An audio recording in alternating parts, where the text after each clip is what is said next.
Hello and welcome to a new corner on my vlog called Masterpieces, Masterpieces of Literature and Poetry and Art. Tonight's selection is, what did you choose for us tonight, Shelby? It's David Vogel's Married Life. So snuggle under a warm winter blanket with a cup of tea and biscuits and prepare yourself for a few pages from this book, translated from the Hebrew by Dalia Bilu.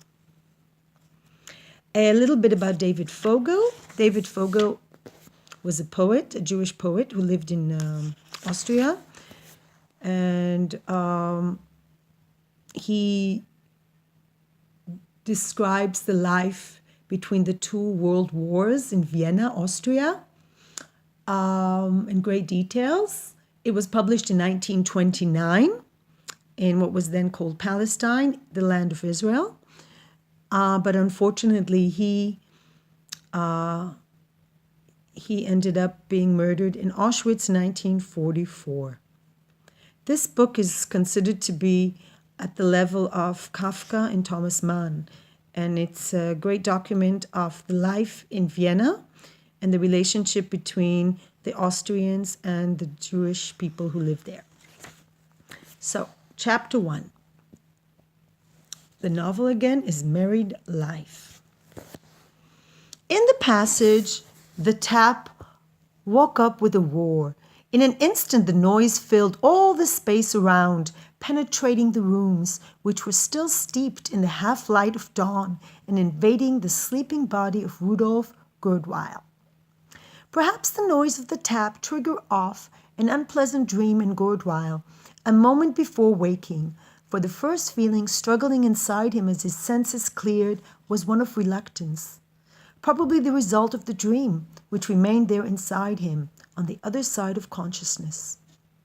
For a moment Gurdweil lay listening with his eyes closed, but in the meantime the silence had returned, and he heard only the click of a door closing in the corridor, picking it up belatedly, in the abstract as it were, after the sound itself had already faded and died.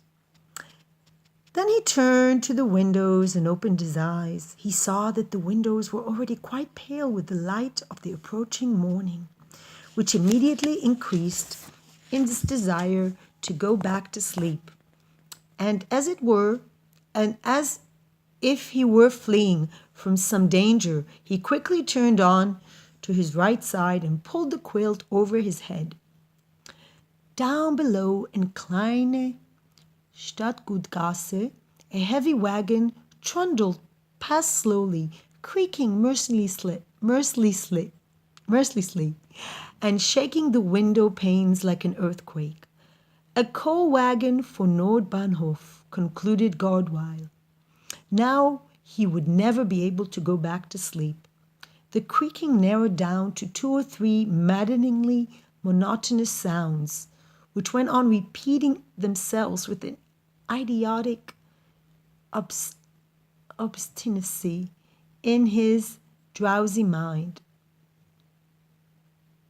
Although the wagon was quite far away by now, until it seemed to him that they were coming not from the outside, but from some corner of his own soul. In a sudden panic, he jumped up and sat on the bed. He glanced around the room, which was not large, and his eyes fell on the sofa to his right, where his friend Ulrich was sleeping with his face turned to the wall.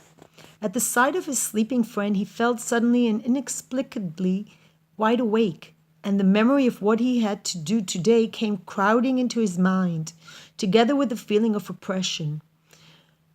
"There's nothing for it. I'll have to go there, whether I like it or not," he said to himself in resignation. He still had time to spare, and he lay down in bed again, hoping that he might fall asleep for a little while.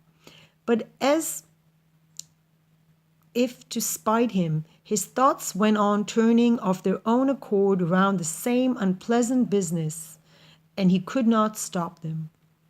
The room was filling With the fine, clear morning of an early spring day, Ulrich sat up and said something in a lazy whisper. Godwild pretended to be asleep. He did not feel like talking to anybody now. Through his half-closed lids, he watched his friend dressing with negligent, mechanical movements, which for some reason seemed to him jerky, absurd, and disconnected. Man is a ridiculous creature, he concluded, and his absurdity is particularly apparent when he is by himself. In the end, it became difficult for him to go on lying there. He imagined the city streets bathed in the early spring sunshine, and he wanted to be outside. Impatiently, he waited for Ulrich to go to work. But the latter, as if to spite him, moved around more than usual this morning, going out into the corridor several times, taking a collar out of the wardrobe, putting it back and taking another one instead, and spending about half an hour cleaning his clothes. It was about 8 o'clock when Ulrich left.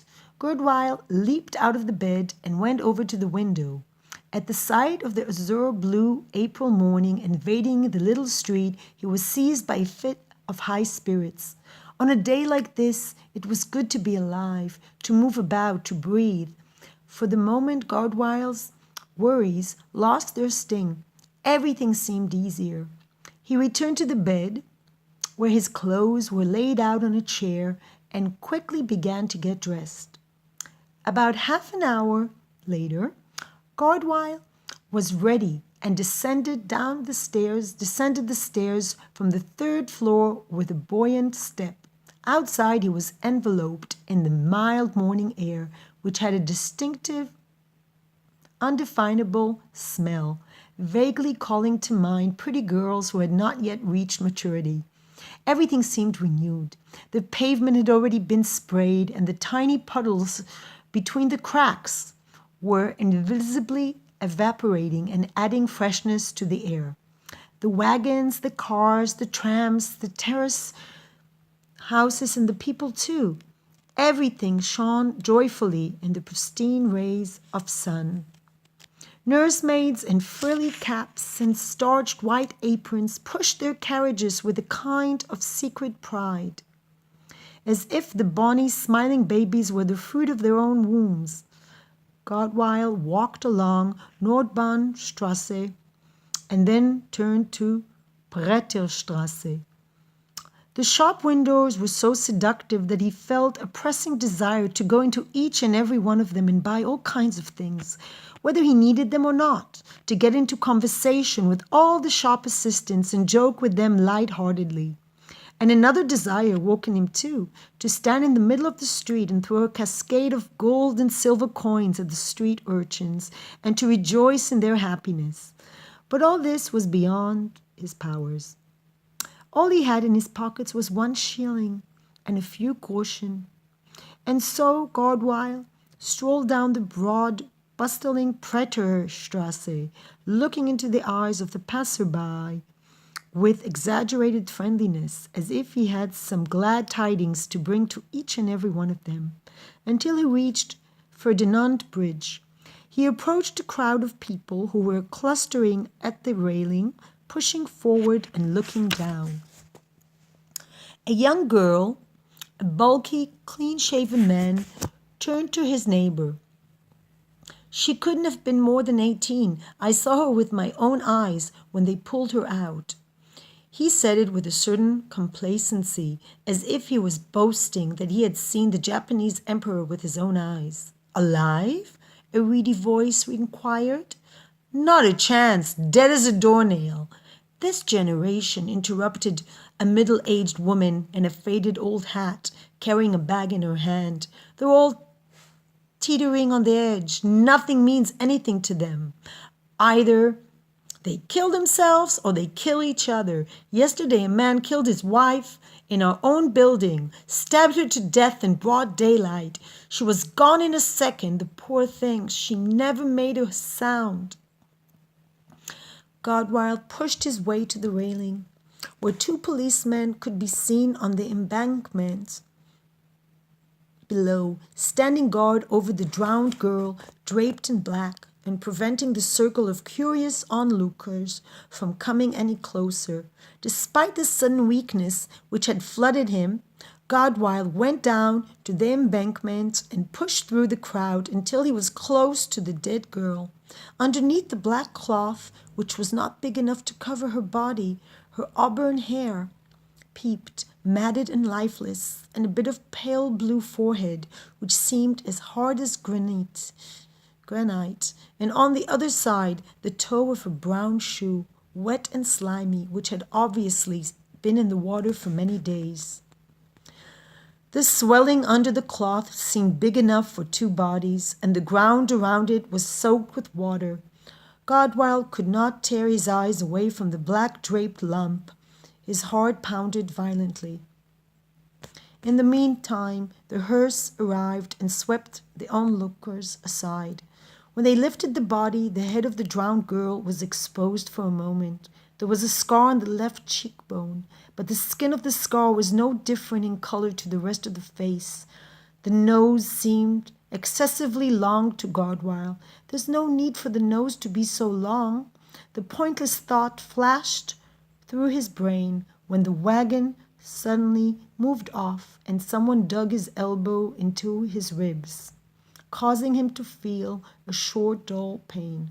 Godwill roused himself and remembered that he was in a hurry. He glanced once more at the wet ground in front of him and the smooth waters of the Danube, reflecting the blue skies and scrapes of white clouds, and began climbing the steps with the dispersing crowd. He suddenly felt very tired, as if after back-breaking physical labor. It's no use to be dead on a beautiful spring day like this, young sir. No good at all. The old lady, walking stooped over at his side, suddenly exclaimed, and she immediately added, as if it was a sure remedy against death, and now I must hurry home to make dinner for my sons. But the beauty of the spring day had been spoiled for Godwill. With downcast eyes, his hands stuck in the pockets of his open coat, he walked gloomily along the asphalt pavement by the canal. Within a few minutes, he reached the end of Rotenturmstrasse and turned into it. Outside the nearby booksellers, he came to a halt and read the names of some of the new books in the window, without interest. Then he glanced at his watch, saw that it was 10:15, and resolutely entered the shop. "Can I help you, sir?" asked a red-headed young man with the black horn-rimmed spectacles. Godwill asked to see Dr. Kreindel. The young man disappeared into the passage opposite the door and immediately returned. "Dr. Kreindel is busy at the moment. If you would be good enough to wait a few minutes over here," and he indicated a chair.